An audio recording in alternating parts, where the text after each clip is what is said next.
রহমানির রহিম।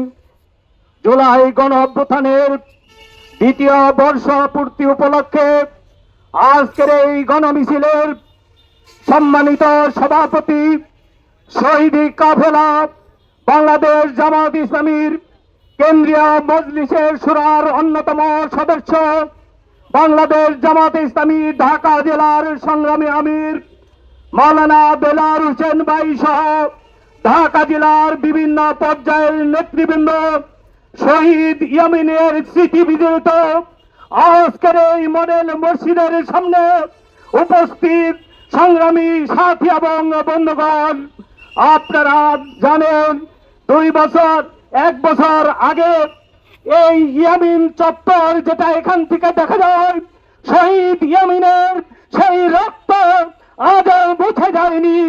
কিন্তু ফ্যাসিস্ট সরকারের দোসররা সেই জুলাই আন্দোলনকে, জুলাই বিপ্লবকে অর্থহীন করার জন্য বিভিন্নভাবে প্রচারণা চালিয়ে যাচ্ছেন।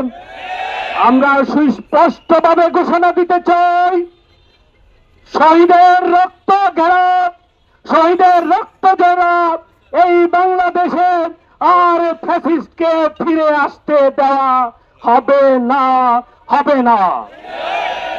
সংগ্রামীর সাথী বন্ধুগণ, এই জুলাই আমাদের প্রেরণা, জুলাই আমাদের চেতনা, জুলাই আমাদের সমৃদ্ধ বাংলাদেশ গড়ার অনুপ্রেরণা। আমি এই জুলাই আন্দোলনে সকলকে শপথ গ্রহণের মাধ্যমে আগামী বাংলাদেশ হবে সমৃদ্ধ বাংলাদেশ, আগামী বাংলাদেশ হবে ইসলামের বাংলাদেশ, এই আহ্বান রেখেই আমি আমার বক্তব্য শেষ করছি। আসসালামু আলাইকুম ওয়া রাহমাতুল্লাহি ওয়া বারাকাতুহু।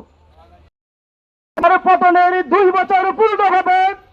এই 2 বছরের মধ্যে একটি নির্বাচিত সরকার গঠন হয়েছে, আর এই নির্বাচিত সরকারের দাবি ছিল প্রতিবাদ বিরোধী যে গণরায়, গণভোট সেটা বাস্তবায়ন হবে, কিন্তু তারা ক্ষমতা পাওয়ার পর সেটা ভুলে গিয়ে সেটাকে অস্বীকার করছে।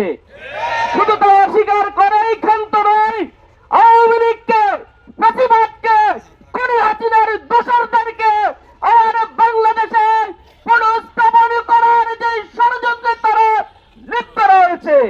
আমরা আজকের এই বিক্ষোভী মিছিল পূর্ব সমাবেশ থেকে স্পষ্ট ভাষায় বলে দিতে চাই, জুলাই যে আন্দোলন হয়েছিল, সে আন্দোলনের রক্তের বিনিময়ে একটি প্রতিবাদকে বিতাড়িত করা হয়েছে। আপনারা যদি নতুন করে খুনি হাসিনার মতো আবার প্রতিবাদী আচরণ করে নিজেদেরকে প্রতিবাদ হিসেবে প্রতিষ্ঠিত করতে চান, তাহলে এই দেশের মানুষ আরেকটি জুলাইয়ের জন্ম দিয়ে বাংলাদেশ থেকে আপনাদেরকে বিতাড়িত করবে। সবাইকে ধন্যবাদ। আসসালামু আলাইকুম ওয়া রাহমাতুল্লাহ।